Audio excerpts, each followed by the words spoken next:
Bismillahirrahmanirrahim. Assalamualaikum warahmatullahi wabarakatuh. Waalaikumsalam warahmatullahi wabarakatuh. Perkenalkan, kami dari anggota IKI UII, istri dari Bapak Muntoha, dosen Fakultas Hukum UII.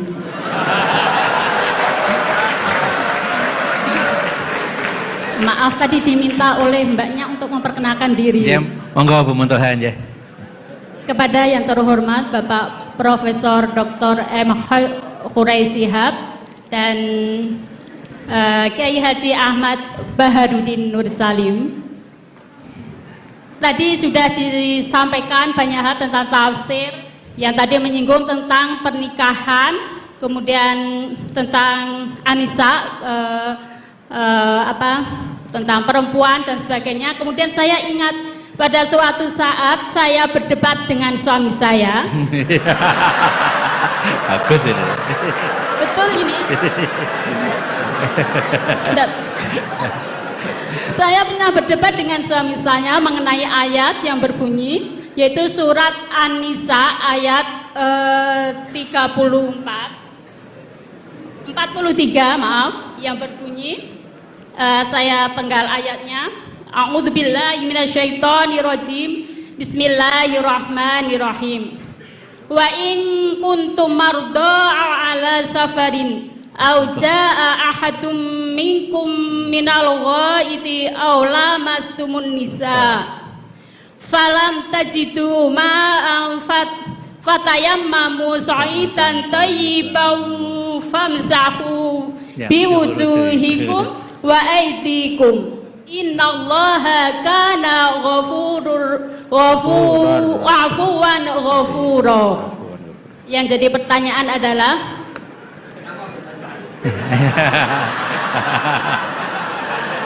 ya, sampai hampir bertengkar karena ayat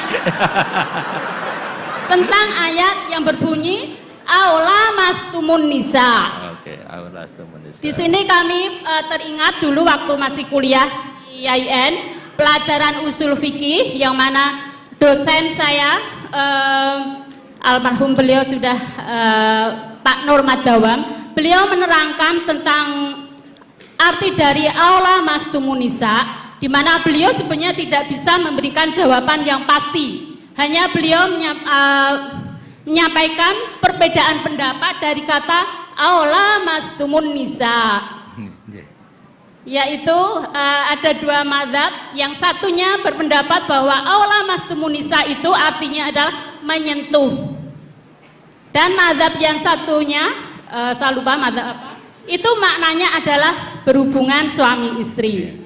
Nah, pada suatu saat saya berdebat dengan suami, yang mana untuk memastikan sebenarnya makna dari aula mastumun nisa itu apa. Kemudian suami saya bersikuku bahwa aula mastumun nisa, makna dari menyentuh itu adalah menyentuh kulit. Nah, kemudian saya bersikuku bahwa makna dari aula mastumun nisa itu adalah berhubungan. Nah, setelah hari berikutnya suami saya goda.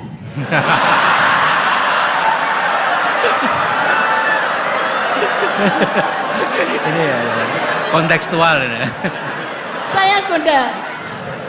Setiap habis wudhu, suami saya goda dengan saya sentuh kulitnya. Kemudian suami saya mengulangi untuk wudhu kembali. Kemudian berikutnya sudah wudhu, saya sentuh lagi. Batal kan?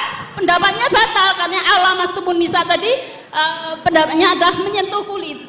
Batal. Jadi beberapa kali saya goda suami saya, setelah wudhu saya sentuh kulitnya dan mengulangi wudhunya. Dan berikutnya, karena saya masih waktu itu berpegang bahwa menyentuh itu adalah berhubungan suami istri. Nah, yang jadi pertanyaan Prof. Khurai Shihab yang kami hormati adalah makna tafsir daripada ayat aula mastumun nisa yang sebenarnya itu yang mana? Apakah sekedar menyentuh atau berhubungan suami istri? Demikian pertanyaan. Terima kasih. Assalamualaikum warahmatullahi wabarakatuh. Waalaikumsalam warahmatullahi wabarakatuh.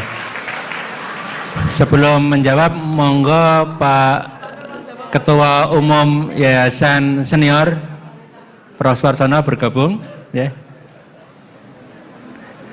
Bukan baru hadir, ya. Ya. Baik. Sambil menunggu beliau, ya makanya.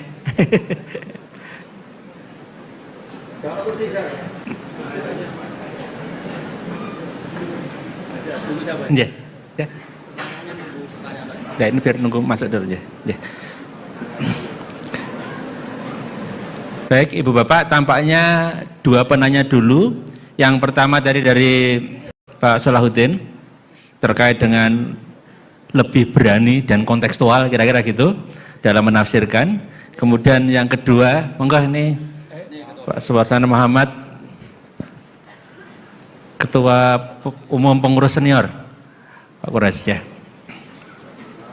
Ya. Ya, ya. Kemudian yang kedua, pertanyaan dari Bu Muntoha terkait dengan tafsir Aula Mastumun Nisa. Ya, yang mungkin yang pertama, yang kedua Gus dulu ya, monggo Gus. Yang kedua loh ya. Ya, yang kedua.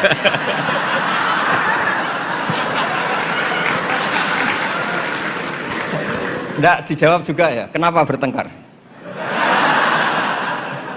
Terus pertanyaan kedua, kenapa hanya nyentuh saja tidak diteruskan?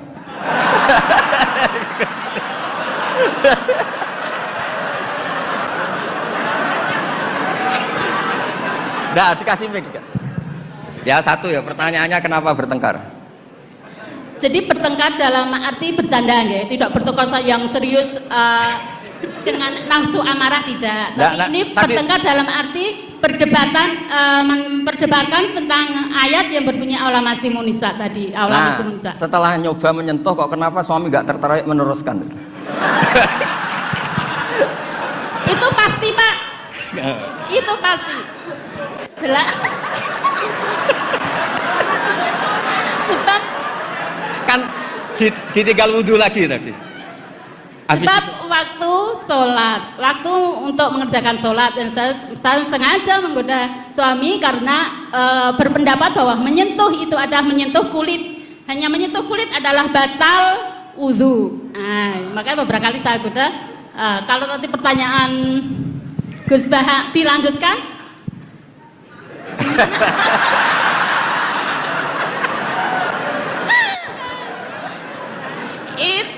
Menunggu waktu. Menunggu waktu. Enggak begini ya. Ini tadi saya minta Pak Warsono ikut berdiri ini yang punya badan wakaf yang ketua. Begini. Yang jelas jangan memicu kata Pak Rektor dulu MZU dan Newcastle United sama apa? Manchester United. Karena ini sudah jadi madhab identitas. Kalau yang seperti itu NU, seperti ini Muhammadiyah, kayak kunut lah. Kunut itu NU, tidak kunut itu Muhammadiyah. Berarti Imam Syafi'i itu NU, Abu Hanifah itu Muhammadiyah. Begini, kita kan nekuni itu ya, nekuni sekali. Saya bilang nekuni sekali bukan niat sombong enggak, supaya Anda tahu Rektor milih saya jadi ahli tafsir itu tidak salah. Memang benar-benar saya tekuni. Profesor Zaini maksudnya bukan? Dekat. Oh ya ya. Ya tadi karena saya sebenarnya sudah uzlah tadi, yang Pak Kores nggak pernah setuju. Begini ya. Dalam kitab Ahkamul Quran yang ditulis Imam Baihaqi meriwayatkan makalah-makalah Imam Syafi'i, beliau jelas ngendikan, lamisa dari mulamasah. Mulamasah itu nyentuh. Naha Rasulullah an bai'il mulamasah. Ini saya cerita Imam Syafi'i dulu, nggak cerita suami Anda, enggak cerita Pak Muntaha Anda. Naha Rasulullah an bai'il mulamasah. Nabi itu menyegah, melarang jual beli yang hanya unsur disentuh, kemudian itu pengganti kata luzum. Kalau sudah disentuh berarti oke.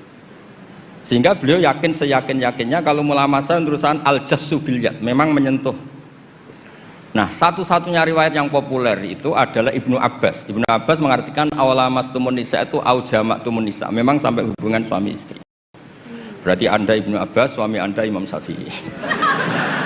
Nah, Kiai Jawa itu paling pinter ngerekayasa hukum. Kiai-kiai NU itu kalau keseharian, kalau tersentuh istrinya memang wudhu. Kalau banget-banget diteruskan, cantik banget diteruskan. Saya ulang lagi ya, Kiai NU kalau disentuh istrinya wudhu. Kalau cantik banget diteruskan. Nggak nyindir, ini cerita aja. Pengalaman Gus Ba. Ya, alhamdulillah berarti cantik banget. Nah, tapi kan madhab Syafi'i itu ada problem, yaitu beliau meyakini dan hampir semua ulama meyakini kalau tawaf itu harus suci. Dan kalau berdesaan di Ka'bah, zahmah itu kan pasti kesentuh Menyentuh ya. perempuan. Nah, di bab ini KBIH memberi saran, sudahlah di bab ini intikal madhab, kamu kesentuh perempuan atau sebaliknya tidak batal. Tapi di kehidupan sehari-hari memang perasaannya orang-orang Syafi'i, sebenarnya itu orang Syafi'i bukan orang NU, tapi sudah diambil alih NU. Sampai ketahuan Pak Kures itu kalau di kampung-kampung, enggak Sayyidina NU, enggak Sayyidina ya Muhammadiyah. Kalau kunut, padahal kita yang nekuni madhab tidak ada seperti itu. Ini Syafi'i, ini Maliki ini. Nah, tapi jangan juga nanti terus beralih.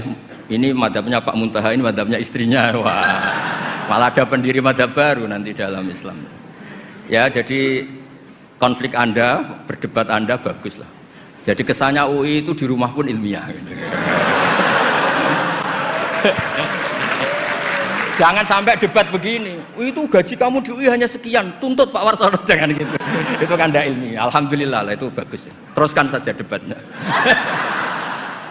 Ya jelas ya memang begitu riwayatnya begitu. Ya Anda nanti terserah. Kalau dalam ilmu tasawuf, madhab itu gampang.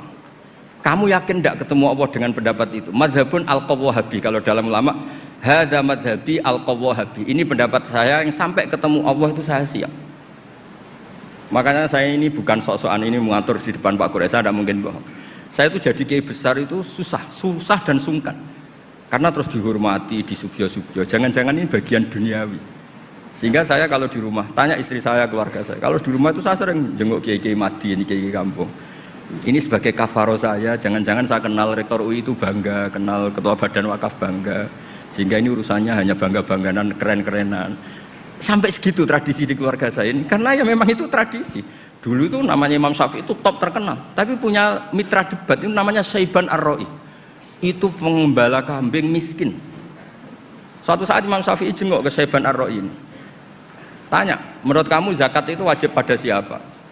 Kata Saiban Ar-Ra'i, menurut kamu apa menurut saya? Ya menurut kamu, saya tanya kamu ya menurut kamu.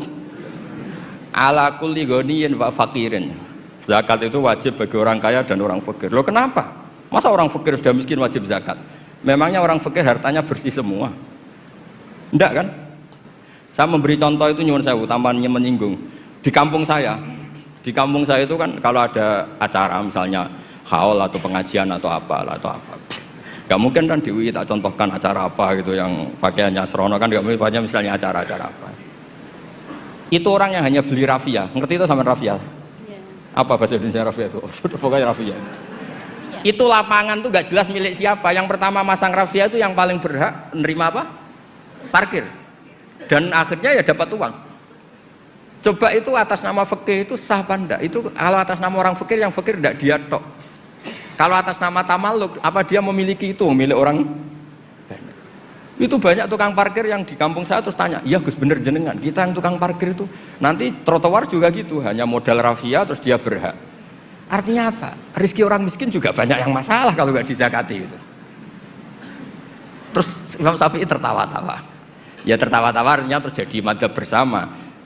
Negara hanya mewajibkan zakat sama orang kaya, karena itu yang harus dituntut kalau udah zakat. Tapi orang miskin silahkan, yang merasa rezekinya juga macam-macam itu juga harus zakat. Karena zakat itu filosofinya itu kan tathhirul mal, mensucikan harta. Dan kita tadi, wong nggak ikut punya lapangan, nggak ikut punya trotoar, hanya modal rafia. Terus kita yang berhak, orang lain tidak berhak. Padahal orang lain ini bisa lebih miskin ketimbang kita. Nah itu pentingnya debat. Itu lebih mutu timbang debatnya suami Anda dan Anda ini, Saiban Ar-Ra'i. Tapi itu bagus, itu kasih bonus Pak Rektor, itu hebat itu. Di rumah masih debat fikih itu hebat itu. Dia ngoten mawon. Terima kasih.